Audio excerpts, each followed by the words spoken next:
이번 시간은 유치권에 관한 이야기예요. 담보물권으로서 유치권. 자, 먼저 담보물권이란 것은요, 물권 중에 금전 채권을 안전하게 변제받기 위해서 만든 제도들을 담보라 그래요. 민법에서는요. 담보. 채권을 안전하게 회수하기 위해서 안전장치를 하는 것을 모두 담보라 그래요. 그 담보 중에는 이렇게 물건을 대상으로 해서 담보 지어지는 것이 담보물권이에요. 즉 사람의 능력을 가지고 담보 내용으로 이렇게 설정하는 제도는 인적 담보라 해가지고 뭐 보증이라든지 연대 채무라든지 이렇게 만드는 것이죠. 사람의 능력을 가지고 뭐 사람이 가지고 있는 재산을 가지고 이렇게 할 때는 그러니까 개인적 사람의 능력을 가지고 하는 것을 우리는 인적 담보라고 하는데, 이 담보물권은 물적 담보 중에 대표적인 제도입니다. 물적 담보. 자, 그 내용 중에요. 이 물적 담보인 담보물권 중에 첫 번째가 이제 우리 민법상으로 유치권이라는 물적 담보인 담보물권이 있다 이거죠. 자, 먼저 이 유치권에는요, 어떤 내용이 있냐 하면, 이 유치권이라는 것은 당의 채권자와 채무자가 둘이가 합의해 가지고 유치권을 만들어내는 게 아니에요. 이것은 민법에 정해져 있는 그 사유가 발생하면 당연히 만들어지는 담보물권 제도예요. 따라서 민법에 정해져 있는 그 요건만 갖추면 당사자 합의에 의해서 만드는 것이 아니라 법에 정해져 있는 대로의 담보물권의 성격이다. 그래서 법정 담보물권의 성격이에요. 법정 담보물권. 그래서 우리 민법에 정해져 있는 요건, 즉 유치권이 성립하기 위한 요건, 이것을 법에 다 정해놨다는 것이죠. 그 요건이요. 그래서 보통 그 요건은 뭐냐면 이런 내용이에요. 타인의 물건에 관하여 발생한 채권이 변제기 도래했을 때 그 채무자가 변제를 하지 않으면 그 물건을 점유하고 있는 경우에 그 물건을 점유한 사람은, 채권자로서 점유한 사람은 그 채권이 변제될 때까지 그 점유한 물건을 계속 점유할 수 있는 힘이 생긴다는 거죠. 이걸 법에서 보호한다는 거죠. 이것을 뭐라 그러냐? 유치권이라 그래요. 그래서 보통 유치권이 성립하기 위한 법적 담보물권의 요건은 뭐냐? 이 요건에는 타인의 물건에 관하여 그 다음에 그 물건을 점유했고요. 그 점유하고 있는 그 물건이 그 물건에 관계되는 채권이 발생하는 거죠. 점유자한테 채권이 발생해요. 그 발생한 그 채권이 지금 변제할 때가 됐어요. 그럼에도 불구하고 변제를 하지 않고 있으면 이 점유한 사람 있죠? 이 점유하고 있는 사람, 이 점유한 사람은 원칙적으로 담보물권이 발생하는데 그 담보물권 이름을 유치권이라고 그래요. 이때 이런 사유가 만들어지기 전에 말입니다. 미리 야, 유치권 포기할게, 나 그런 거 나 가지지 않을게 라고 이런 약속이 없었어야 돼요. 즉 다른 말로 하면 유치권을 배제하기로 하는 당사자 사이의 약정이 없었어야 합니다. 이게 전제하여 이렇게 이런 네 가지 요소를 갖추면 유치권이 당연히 발생한다는 거예요. 당연히 이렇게. 법정 담보물권에서 유치권이 당연히 발생한다 이런 얘기예요. 타인의 물건을 점유하고 있는데 그 물건에 관하여 채권이 발생했다. 자, 이때 채권이 발생한 것은 물건에 관련해서 채권이 발생해야 돼. 이렇게. 이게 이제 보통 채권의 결연관계라 그래요. 결연관계에 있는 채권이 한다. 무엇과 물건과 채권 발생 사이에 결연관계가 있어야 한다. 이렇게 됐을 때 그 채권이 변제에 도래했음에도 불구하고 채권을 변제하지 않으면 채무자가, 그러면 이 점유하고 있는 사람은 바로 유치권을 취득한다 이런 이야기예요. 이게 가장 기본적인 유치권 성립 요건이에요. 다만 여기에 각각 이 개별적 요건에 대해서 설명이 부과되겠죠. 그렇죠? 자, 기본이 요 네 가지다. 그죠? 기본이 네 가지. 그러면 유치권이 발생한다라는 것이에요. 이렇게 유치권이 발생하면 유치권자는 일정한 권리와 의무를 갖습니다. 유치권자의 권리와 의무가 있는데, 유치권자는 당에 점유하고 있는 물건을 자기의 채권을 받기 전까지는 누구에 대해서도 유치효를 주장할 수 있어요. 유치효란 것은 뭐냐? 점유 계속이죠. 그래서 이 유치권의 효력의 가장 본질적 효력은 바로 유치효입니다. 유치효. 이 유치효란 것은 점유를 계속할 수 있는 힘이에요. 점유 계속. 즉 누가 와서 내놔라 하더라도 못 줘. 이렇게 할 수 있다는 것이죠. 이 점유 계속이 바로 유치효예요. 이게 가장 본질적 권리죠. 그 외에는요, 유치권자는 변제 안 하면 경매권 행사할 수 있고요. 그 다음에 당의 그 목적물을 간이 변제 충당을 할 수 있어요. 간이 변제 충당으로서 소유권을 가져버릴 수 있다는 거죠. 다만 간이 변제 충당은 자기가 점유하고 있는 이 물건을 소유권 자체를 취득해 버리니까 부당하게 이득을 취할 우려가 있으니까 반드시 법원을 통해서 간이 변제 충당을 한다. 이래 되겠죠. 그 다음에 이 유치권자가 그 물건을 점유하면서 만약에 비용을 투입했다면 비용을 받아낼 수가 있습니다. 비용 상환을 청구할 수 있죠. 그 외에도요, 만약에 유치권자가 유치물을 점유하는데 만약에 채무자가 파산이 됐을 때 이때는 유치권자는 별채권도 행사할 수 있어요. 별채권. 이렇게 할 수 있죠. 그 다음에요, 유치권자는 당의 유치물인 점유물에 관하여 과실, 열매가 맺었다. 이게요. 과실이 생겼다는 말이에요. 열매가 만들어졌다라고 하면 그 과실을 취득해서 자기의 채권에다가 변제 충당할 수 있어요. 이걸 뭐냐? 과실 취득권이라고 하죠. 이런 권리들이 유치권의 내용으로 되어 있다는 거죠. 유치권자 행사할 수 있는 권리죠. 자, 다만 경매를 통해서 나온 경락대금에서 우선 변제는 할 수가 없습니다. 다른 채권자보다 우선 변제 받을 수는 없습니다. 이게 이제 조심해야 될 내용이죠. 우선 변제권이 없다. 그죠? 우선 변제권이 없다. 그 다음에 유치권자의 의무는 기본적으로 타인의 물건을 점유하고 있는 상태잖아. 그죠? 타인의 물건을 점유하고 있으니까 이 사람은 선량한 관리자의 주의 의무로 최선을 다해서 잘 보관하고 있어야 됩니다. 상관주의 의무라고 그래요. 그리고 그 점유하고 있는 유치물은 자기 마음대로 사용한다든가 자기 마음대로 대여한다든가 다른 사람한테 또 자기 마음대로 자기의 채무를 위해서 담보로 제공한다든가 이런 것은 금지입니다. 금지. 하면 안 된다는 것이죠. 그렇죠? 자, 이런 내용으로 유치권자는 이러한 의무를 부담한다라는 거예요. 만약에 유치권자가 이러한 의무를요, 상관주의 의무나 사용, 대여, 담보 제공을 금지하는 이 원칙을 위반하면, 의무를 위반한 경우에는 유치권자가요, 채권자죠. 채무자죠. 그러니까 채무자는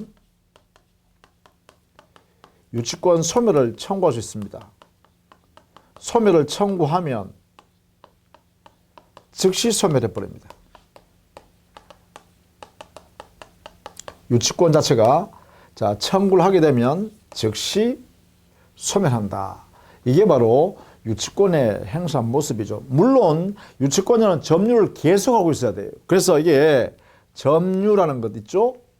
이런 성립 요건이기도 하고 유치권이 성립하기 위한 요건이면서도 동시에 유치권이 존속하기 위해서 필요한 요건이기도 합니다. 따라서 성립 존속 요건이다. 이렇게 해석해야 되겠죠. 이렇게요. 자, 이것이 이제 일반적으로 유치권의 내용이고요. 그 다음에 질권요. 질권, 담보물권 중에 이 질권은 원칙적으로요, 동산을 그 대상으로 하는 것을 동산질권이라 하고, 그 다음에 권리를 대상으로 해서 담보물 대신에 말입니다. 담보물, 물건 대신에 권리를 담보 목적으로 취득하는 거죠. 이것을 우리는 권리질권이다. 이렇게 해요. 따라서 질권에는 그 대상 목적물에 관해서 동산으로 하는 경우는 동산질권, 권리를 대상으로 하는 것은 권리질권이다. 이렇게 두 가지 형태의 질권이 있다라는 것이죠. 물론 이 질권은요, 피담보 채권인 채권, 돈 받을 권리를 안전하게 하기 위해서 갖는 담보물권입니다. 두 개 다 그죠? 이 두 개 다는 담보물권에서의 질권이다 그죠? 담보물권입니다. 물론 물적 담보가 원칙이죠. 동산 질권이 원칙적인 모습입니다. 그래서 여기에 있는 우리 민법의 규정을 대부분 다 권리 질권에 그대로 준용해다 쓰죠. 이렇게. 자, 그러면 권리 질권은 어떻게 하면 성립하는가? 뭐 성질은 기본적으로요. 이것은 당사자끼리 약정해서 만들어지는 담보물권이기 때문에 약정 담보물권입니다. 이렇게 자기들끼리 합의해서 만드는 담보물권입니다. 저당원 설정자와 저당권자 예컨대 질권 설정자와 질권자 사이에 합의해서 이루어지는 것이다. 예, 그래서 약정 담보물권이라고 합니다. 그러면 이 약정하여 담보물권을 만드는 질권 성립은 어떻게 만드느냐? 기본적으로 돈 받을 채권이 있어야죠. 그것을 담보되는 채권대라 해서 피담보 채권이 존재해야 됩니다. 기본적으로 그죠? 이걸 근거로 해서 질권을 설정하기로 당사자끼리 약속합니다. 설정 계약을 하고 그러면 이 질권은 동산이라겠죠. 동산 물권이니까 이때는 인도를 해야겠죠. 그 동산을 인도해야 됩니다. 인도. 이것은 민법 188조 이하에 적용을 받는 거죠. 이렇게요. 자, 질권 설정 계약을 통해서 인도를 하면 드디어 약정 담보 물권으로서의 질권이 성립했다. 이렇게 할 수 있죠. 물론 이때요. 여기에 있는 질권 설정 계약의 당사자는 질권 설정자하고 질권자 사이에 이루어지는 것이죠. 이렇게 그죠? 질권 설정자와 질권자가 계약 당사자가 되겠죠. 이때 질권자는 반드시 돈을 빌려준 채권자여야 합니다. 이게 대원칙입니다. 그러면 질권 설정자는 채무자여야만 하는가? 채무자일 수도 있고 제3자일 수도 있습니다. 제3자가 질권 설정자가 될 수도 있죠. 이때 이 질권 설정자 된 제3자는 자기가 돈을 빌린 사람인 채무자가 아니에요. 제3자가 돈을 빌려요. 그런데 내 물건으로 내가 너한테 넘겨놓을 테니까 안전하게 돈을 그 사람한테 빌려줘라. 이렇게 하는 것이죠. 따라서 이 사람은 뭐라 하냐? 물상 보증인이라고 칭합니다. 요 제3자를요. 즉 물상 보증인이라는 사람은 독특하게도 이 사람은요. 자기는 채무가 없습니다. 채무는 없는 상태인데 자기는 재산으로 책임을 지죠. 그죠? 채무 없는 책임 있는 자다. 그죠? 이 사람이 바로 물상 보증인의 지위다. 이렇게 되겠죠? 자, 이런 내용으로 갖추면 약정 담보물권으로서의 담보물권이 질권이 성립해요. 질권이 성립하면 이 질권의 효력은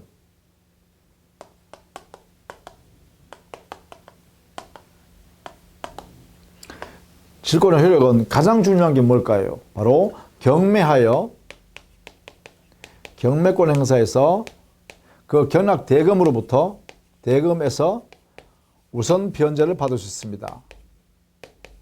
이렇게요. 우선 변제적 효력을 누릴 수 있는 그러한 성격이 질권입니다. 이렇게요. 물론 질권자는요, 질권에 침해당하면 질권에 기해서 물권 청구권을 행사할 수 있도록 해석상 인정하고 있습니다. 민법에 규정은 없지만 해석을 통해서 질권에 의해서 행사할 수 있도록 이렇게 하고 있죠. 자, 이렇게. 자, 이때, 질권의 효력에서는 가장 중요한 게 아니겠습니까? 경매권을 통해서, 우선 변제받을 수 있다라는 것이고, 우선 변제적 효력이 있으니까 여기서요, 물상 대위권도 있습니다.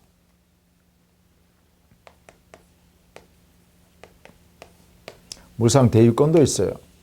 물상 대위권이란 것은 당의 물건, 즉 동산이 멸실훼손됨으로 인하여 그 질권 설정자가 제3자에게 권리를 취득할 때요.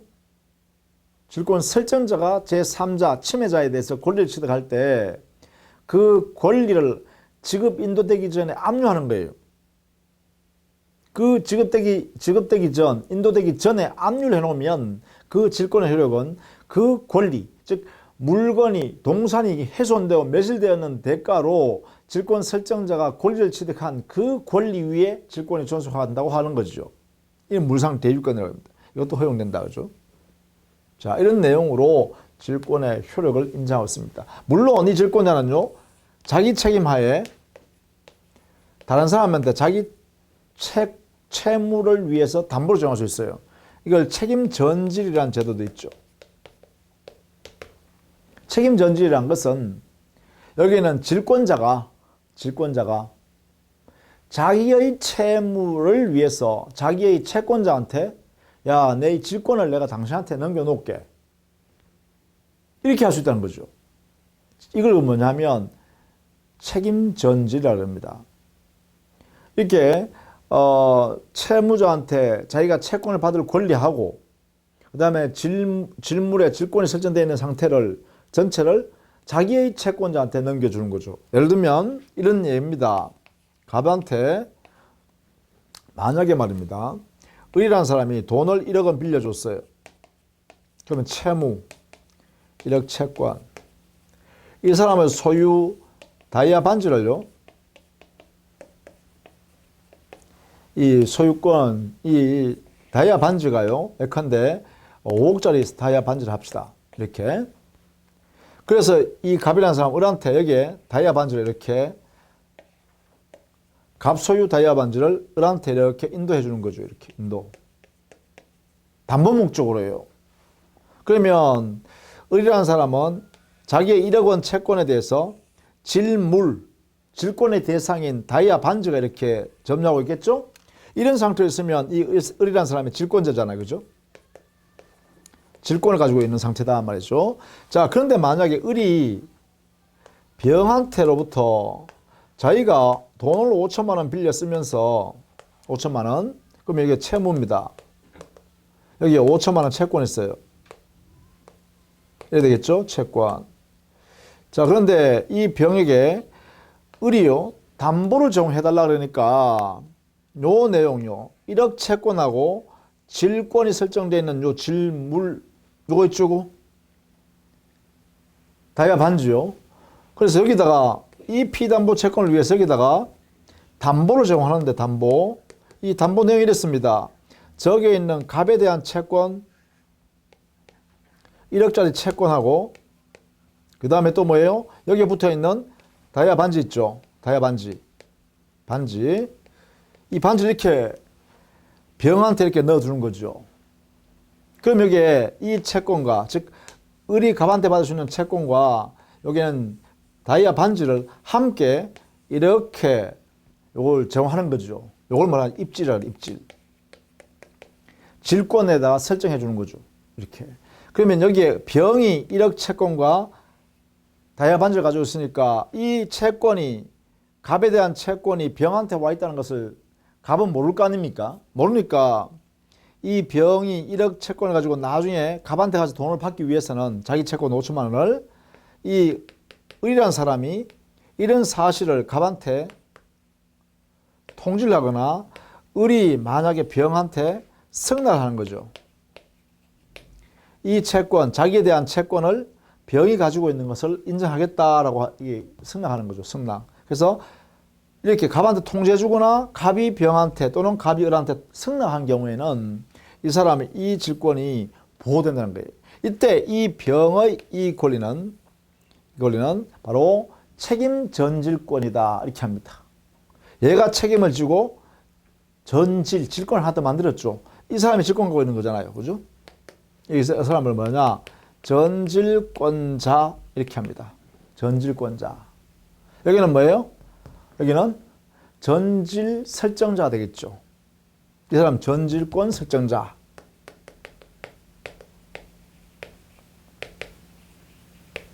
을이 전질권 설정자, 병이 전질권자 되겠죠. 이런 관계로 되는 거죠. 그래서 이게 을과 병 사이에 책임 전질, 즉 을이 책임을 지고 자기 스스로 책임지고 전질을 했다 이 말입니다. 물론 이때 사전에 을이갑한테 승낙을 받아가지고 이렇게 전지를 했을 때는 승낙전지일이라 그래요. 사전에 승낙받았을 때는. 근데 승낙받지 않고 이렇게 자기의 채무 5천만 원 때문에 이렇게 담보를 제공해서 질권을 설정해 줘버리면 이 내용 관계를 우리는 전질권이라 한다. 요 두 사람 사이, 을과 병 사이요. 이렇게 하는 거죠. 이런 것도 질권자가 행사할 수 있는 권리다 이 말이죠. 이렇게. 그 다음에 권리질권인데요. 권리질권은 똑같습니다. 돈 받을 피담보 채권이 있고 그 다음에 이 권리를 질권 설정하기로 권리에 대한 질권 설정 계약을 하고 그 다음에 권리에 대한 질권 설정 계약했으니까 만약에 권리 증서가 있으면 예컨대 차용 증서라든지 이런 권리 증서가 있으면 그 증서를 인도해 주면 되죠. 증서의 인도. 만약 증서가 없으면 이 인도는 요건을 하지 않습니다. 그죠? 이게 되겠죠. 이게 되면 권리 질권이 발생해요. 이렇게 되면 이렇게. 이때 권리 성질은 이 권리는 질권의 대상인 권리는 양도. 이 양도성이 있어야 됩니다. 인정되는 권리여야 되죠. 이게 권리는 양도성이 있는 권리여야 합니다. 왜냐하면 그것이 이전되어서 경매한다든가 이렇게 대상이 돼야 되니까 그렇습니다. 그죠? 자, 이런 것이 질권이다라는 것이에요. 그래서 기본적으로 여기는 여러분 알아둬야 될 게 동산 질권 정도는 알아두시면 필요하겠다. 그죠? 뭐 그 정도로 보시면 되겠습니다.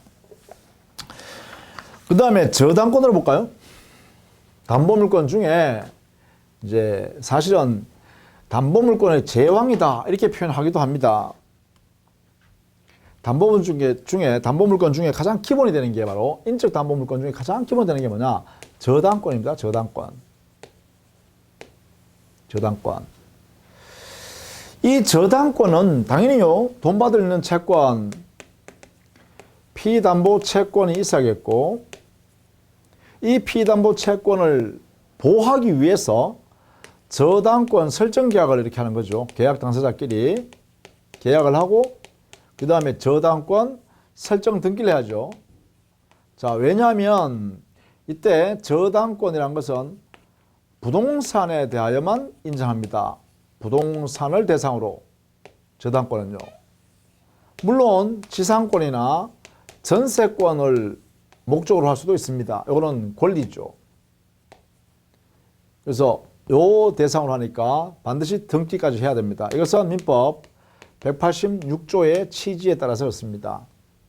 거래 행위를 했으니까 계약을 했으니까 등기를 해야죠. 이렇게 등기를 해야 한다. 자, 이때 저당권 설정 계약의 당사자는 당연히요. 저당권 설정자와 저당권자 사이에 이루어집니다.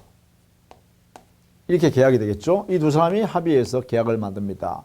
이때 저당권 설정자는 반드시 채무자일 필요는 없습니다. 채무자이거나 제3자이어도 무방하다 이렇게 되겠죠. 이때 제3자를 우리가 질권에서 설명했듯이 물상 보증인이라고 합니다. 이렇게 그죠.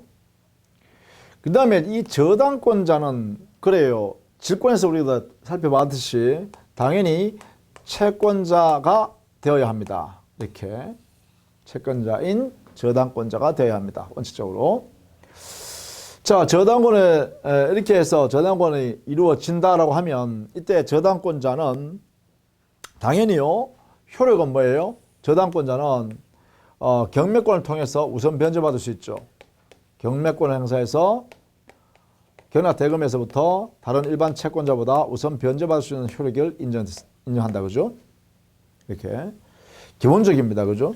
다만 경매 이외의 방법으로 저당권자가 우선 변제받는 방법을 만약에 저당권 설정자와 변제기 도래하기 전에 약정하는 것은 뭐라고냐라고 하면 유저당이라고 합니다. 유저당 약정이라고 하죠. 당사자끼리 약속을 별도로 했으니까. 그래서 유저당 특약 또는 유저당 약정이라는데 이 유저당 약정도 유효하다 이렇게 표현합니다. 이렇게. 그러나 유질 계약은 안 된다라는 걸 알아두셔야 돼요. 이게 질권 설정에서 질권은 뭐라 했어요? 경매를 통해서 우선 변제받는 것이 원칙이잖아. 그죠? 채무자가 변제를 하지 않으면 질권 대상인 동산을 경매를 해서 대금으로부터 우선 변제받는 거예요. 견납 대금에서. 이렇게 하는 건데 만약에 질권 설정자와 질권자 사이에 당해 피담보 채권 변제기 도래하기 전에 경매 이외의 방법으로 이 질권을 실행하는 방법을 정하는 것을 우리는 유질 계약이라 하는데 이 유질 계약은 우리 법에서요 금지한다라고 규정되어 있어요. 따라서 이 금지 규정을 위반하면 위반된 약정은 무효가 되어버립니다. 약정 자체는 무효예요. 법에 허용되지 않기 때문에 유질 계약 금지입니다. 금지. 하면 무효란 거죠. 그러나 여기 조심해야 되죠. 유저당 계약은 유효하다. 당사 약정대로 해도 좋다는 거죠. 자, 이것도 여러분이 좀 알아두시면 좋겠다라는 것입니다. 그 다음에 저당권에서 말입니다.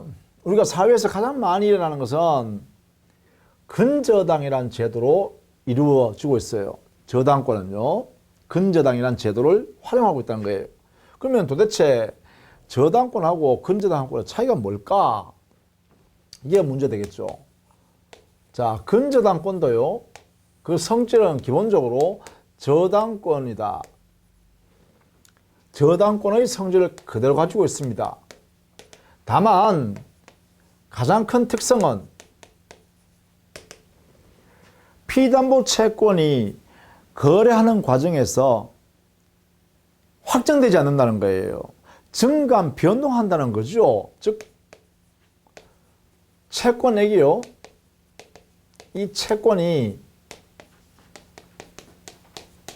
증감 변동한다라는 이게 특성이에요. 그러다 보니까 거래하다 보니까 만약에 거래 기간 동안에 돈 받을 채권이 하나도 없어지는 경우도 있어요. 그러면 돈 받을 채권이 없는데도 불구하고 이 근저당권은 그대로 존속한다는 거예요. 그런데 보통 일반적으로 저당권에서는 담보물권이죠. 담보물권 제왕인 저당권에서는 피담보 채권이 없는 경우에는 절대로 저당권에 선입하지 않는다는 부종성이 있고 그 저당은 피담보 채권이 양도되면 저당권도 함께 이전돼야 되는 수반성이 있습니다. 물론 물상 대위성도 있고요.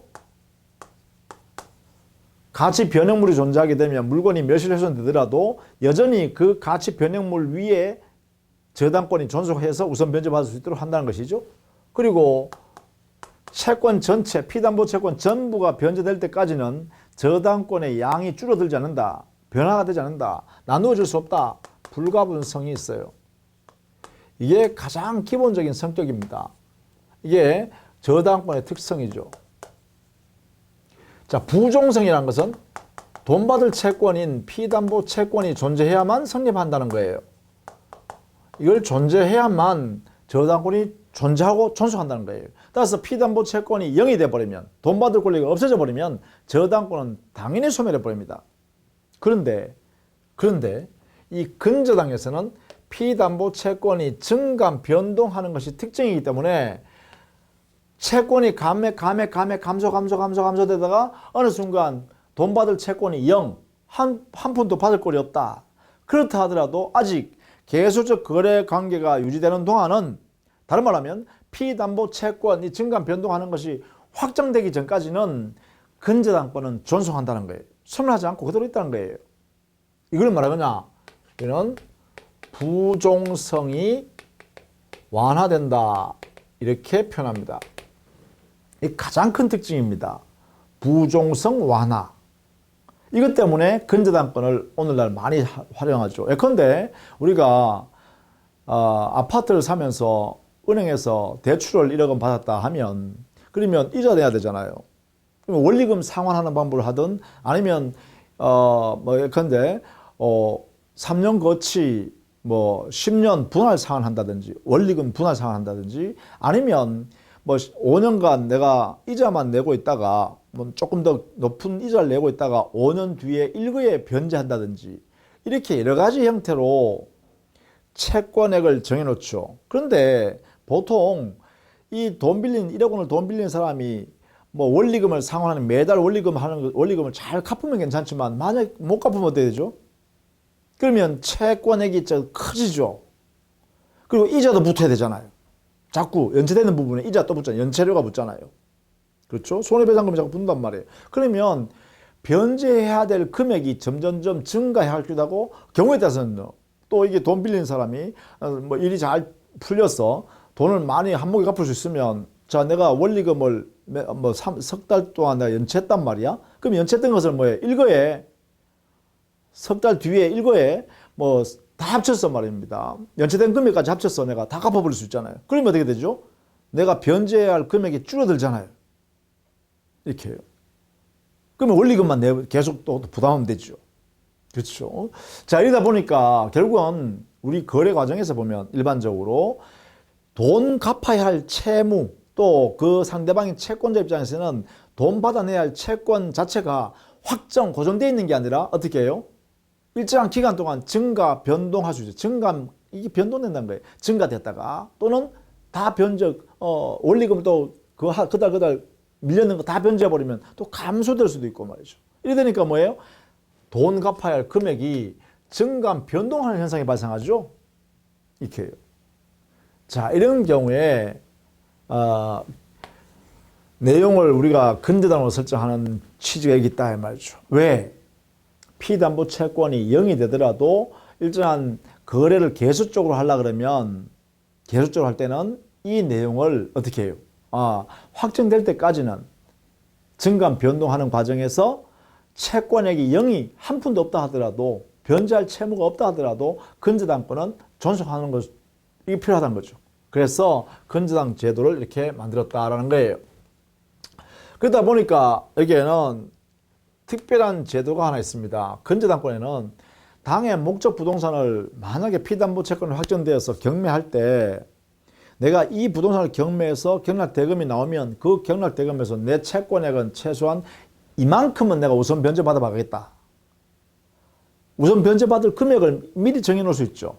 그걸 말하냐면 자기의 채권의 최고액을 정한다. 이 금액을요 반드시 계약 시에 결정하고 결정한 내용을 반드시 등기해야 합니다. 등기부에 등기해야 됩니다. 이 결정이라는 약정하는 거죠. 약정. 그렇죠? 당의 부동산에 이 경매를 통해서 이 경락대금이 만약에 10억이 나온다 하더라도 내가 5억까지는 내가 만약에 나중에 증감 변동하는 이 채권이 확정되었을 때 5억까지는 내가 우선 변제 받을게.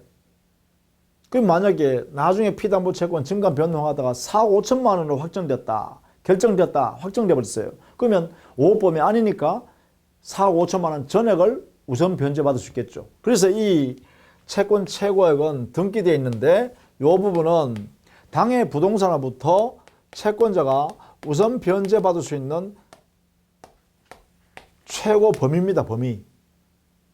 그러니까 4억 5천만 원으로 결정되면 5억 범위 아니니까 4억 5천만 전문액을 우선 변제 받겠죠. 그런데 만약에 나중에 이렇게 거래를 하는 과정에서 증감 변동 하다가 피담보 채권을 확정 딱 시켜보니까 5억 5천만 원 됐네. 5억 5천만 원. 그런데 등기부에 있는 여기에 최고액은 5천만 원이라고 이렇게 등기해놨네. 5억이라고, 죄송합니다. 5억이라고 등기해놨네. 이렇게. 그런데 이 피담보 채권이 증감 변동하다가 확정해보니까 5억 5천만 원이 되었네. 돈 받을 채권액이 5억 5천만 원이에요. 그런데 등기부상에는 내가 최고액은 5억이라 등기되어 있어요. 이렇게. 그러면 결국은 어떻게 되냐? 이 관계를 설명해야죠. 자, 경매했더니 말은 당의 부동산은 경락 대금이 10억이 나왔습니다. 경매가 되어서 이루어졌는데 대금이 10억이 나왔어요. 경락 대금이요. 그러면 어떻게 되냐 이 말이죠. 그러면 이게 확정된 돈 받을 금액이 5억 5천만 원이니까 여기에 10억에서 5억 5천만 원을 우선 변제받아 가느냐? 그게 아니라는 것이죠. 그게 어떻게 하냐? 여기서요 5억에 대해서만 우선 변제받아 가야 돼요. 그 다음 나머지 그러면 5억 받았으니까 이게 5천만 원 아직 채권 남았잖아요. 그러면 이 5천만 원은 뭐죠? 5천만 원 우선 변제받는 게 아니라 일반 채권자와 똑같이 일반 채권으로 해결해야 된다라는 거예요. 이것은 우선 변제. 여기 5천만 원, 요겁니다. 여기 5억 5천만 원을 어떻게 해결하냐? 이렇게 된다는 거죠. 5억에 대해서는 우선 변제받을 수 있다. 왜? 이게 바로 채권 최고액이 우선 변제받을 수 있는 범위를 해놨잖아요. 그래서 5억까지는 우선 변제받을 수 있다. 그 나머지 5천만 원은 어떻게 하냐? 이것은 일반 채권자다. 일반 채권자니까 어떻게 돼요? 일반 채권자들이 이 부동산 경매됐을 때 이 채무자한테 돈 받을 채권자들이 우르르 모여오겠죠. 그러면 똑같은 비율로 이렇게 나눠가죠. 이렇게 해결하는 것을 우리는 근저당이라고 한다라는 것이죠. 자, 이것도 이렇게 요 정도로 이해를 해 두시고요. 그러면 공동저당은 뭘까? 공동저당. 공동저당은요, 이런 성격을 가지고 있어요. 동일 채권을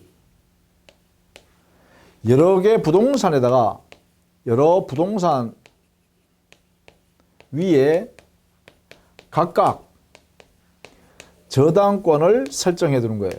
설정. 그러면 이 각각의 저당권, 그러면 여러 개의 저당권에서 이 동일한 채권이 중첩적으로 보호받는 거죠. 이런 상태에 놓여 있는 것을 공동저당이라 한다. 예를 들면 이런 예를 들 수 있죠. 만약에 갑이라는 사람이 건물이 있고 건물 소유권, 또 갑이라는 사람이 토지 소유권이 있어요. 이렇게 두 개 소유권이 있어요. 근데 을이라는 사람한테 가서 돈을 빌리는데, 돈 빌리는 거예요. 돈 빌리는 거. 돈을 빌려주는데 이게 예컨대 10억의 돈을 빌렸어요. 근데 말입니다. 이 건물을 팔면 10억밖에 안 돼요. 10억짜리 건물이에요. 그러면 10억짜리 건물 한 개만 믿고 10억을 빌려줄 수 없잖아요. 을이 그죠? 10억 채권자예요. 자, 이런 경우에 10억 돈 빌리면서 10억짜리 건물만 저당원 설정해서 내가 우선 변제받겠다 하면 이게 가격이 떨어질 수도 있잖아요. 그러니까 안 되니까 어떻게 해요? 야, 다른 것도 하나 더 저당권 하나 더 주라 이렇게 하는 거죠. 을이 채권자가 저당권 하나 더 내놔 이렇게 한 거예요. 그러니까 갑이 뭐예요? 그러면 나 땅 이게 한 8억 정도 되니까 8억짜리니까 여기에다가 저당권 설정해 줄게 한 거예요. 그러면 어떻게 되죠? 총 18억 안에다가 돈을 10억 빌려주는 것이 되겠죠. 그러면 어떻게 하냐면 이렇게 합니다. 여기에다가도 을이 저당권을 설정해요. 1번 저당권을 설정하는 거죠. 또 이 토지 위에다가도 여기다도 저당권 설정하는 거예요. 이렇게 저당권 설정하는 거예요. 1번 저당권 이렇게. 그러면 이 을이라는 사람은 어떻게 되냐면 이렇게 되네요. 자기의 채권 10억 원이라는 채권을 보호하기 위해서 1번 저당권자, 건물에 대한 1번 저당권자가 저당권에서 보호되고, 또 토지 1번 저당권에서도 이 10억의 채권이 보호되는 거예요. 이렇게 저당권, 부동산 개수만큼 저당권이 존재하게 되고 그 저당권은 동일한 채권을 중첩적으로 보장한다는 거예요. 이렇게 됐을 때 이 을이라는 사람을 뭐라 그러냐? 채권자 10억의 채권을 가지고 있는 을은 공동저당권자다 이렇게 하는 거예요. 이 되겠죠. 따라서 공동저당은 기본적으로 동일한 채권을 중첩적으로 보호하기 위해서 여러 개 부동산의 개수만큼 저당권을 채권자가 보유하는 형태예요. 동일한 채권을 중첩적으로 저당권에서 중첩적으로 보호하기 위해서 부동산의 개수만큼 저당권을 채권자가 보유하는 경우를 우리는 공동저당이라고 그래요. 여기는 부동산 개수가 2개니까 저당권 2개네요. 다만 여기에 있는 이 저당권일 수도 있고 근저당일 수도 있고요. 반드시 저당일 필요는 없죠. 저당권이든 근저당이든 관계없다는 거예요. 여기는 근저당 설정하고 여기는 보통의 저당권 설정할 수도 있고 두 개 다 근저당 설정할 수도 있고 두 개 다 저당권 설정할 수도 있고 또 순위도 마찬가지. 순위 여기 1번, 1번 이렇게 정할 수도 있고 여기 2번, 1번 이렇게 정할 수도 있고 또 이 소유권이 갑의 소유권이어도 되고 제3자의 병의 소유권이어도 무방하다는 거죠. 이렇게 해서 의미는 그렇습니다. 동일한 채권을 여러 개의 저당권에서 중첩적으로 보호하기 위해서 채권자가 부동산의 개수만큼 저당권을 여러 개 가지고 있는 형태를 우리는 뭐라 한다? 공동 저당권이라 한다. 이렇게 알아두시면 되겠죠. 이렇게. 그러면 의리한 사람은요, 선택할 수 있어요. 만약에 이 갑이라는 채무자가 변제를 하지 않으면, 갑이 을한테 변제 10억을 하지 않으면 이 을이라는 사람은 실행을 선택할 수 있어요. 실행 선택권이 있어요. 어떻게? 첫 번째, 이 부동산 두 개 다 동시에 경매를 붙여가지고 경락 대금 10억, 8억이 나오면 거기서 10억을 변제받아 나가는 거예요. 이걸 뭐라 그러냐? 동시에 경매를 붙여서 동시에 배당받는 거죠. 그래서 이걸 동시배당이라 그래요. 동시배당 이렇게 하는 수도 있고. 그러면 어떻게 하냐? 이 건물도 경매하고 이 건물도 경매해서 여기에 10억, 여기에 8억 이렇게 나오면 18억 안에서 자기의 채권 10억을 변제받아 가는 거예요. 이렇게. 아니면 이렇게 할 수도 있어요. 건물만 경매해 보니까 10억이 나왔네? 그러면 자기 10억 돈 받을 거 있으니까 여기서 우선 변제받아 가버리면 되죠. 그럼 이거는 경매할 필요 없죠? 근데 만약에 을이 여기서 경매 때문에 10억이 나왔네? 10억을 다 변제받지 않고 여기서 5억을 받았어요. 여기서 5억 받으면 3억, 아직 5억 못 받았네요? 그럼 5억 못 받는 건 뭐예요? 이 건물, 이 토지를 경매하는 거죠. 그 다음 순서로. 토지를 경매해서 거기서 얼마요? 8억 중에서 자기가 못 받은 5억 남았으니까 5억을 받아가면 되겠죠. 그럼 이걸 마음대로 선택할 수 있다는 거죠. 또 이것도 이것도 먼저 경매할 수 있죠. 토지를 먼저 경매하니까 8억이 나왔네? 그 8억에서 나 다 받았어요. 다 받으면 아직 2억 덜 받았죠. 2억 덜 받았으니까 이 건물을 그 다음에 경매한 다음에 10억 중에서 2억을 자기가 받아가면 되죠. 이런 식으로 마음대로 선택할 수 있다는 거죠. 그래서 공동저당권자가 자기의 채권을 충분히 해소할 수 있도록 이렇게 하겠다는 것이죠. 이게 두 번째, 이렇게 순서를 달리하여 임의적으로 배당을 받아낼 수 있는 것. 이걸 뭐라 하냐? 이시배당 또는 순차배당 이렇게 표현해요. 순차배당. 이것을요, 이 시행 선택권을요, 이 공동저당권자가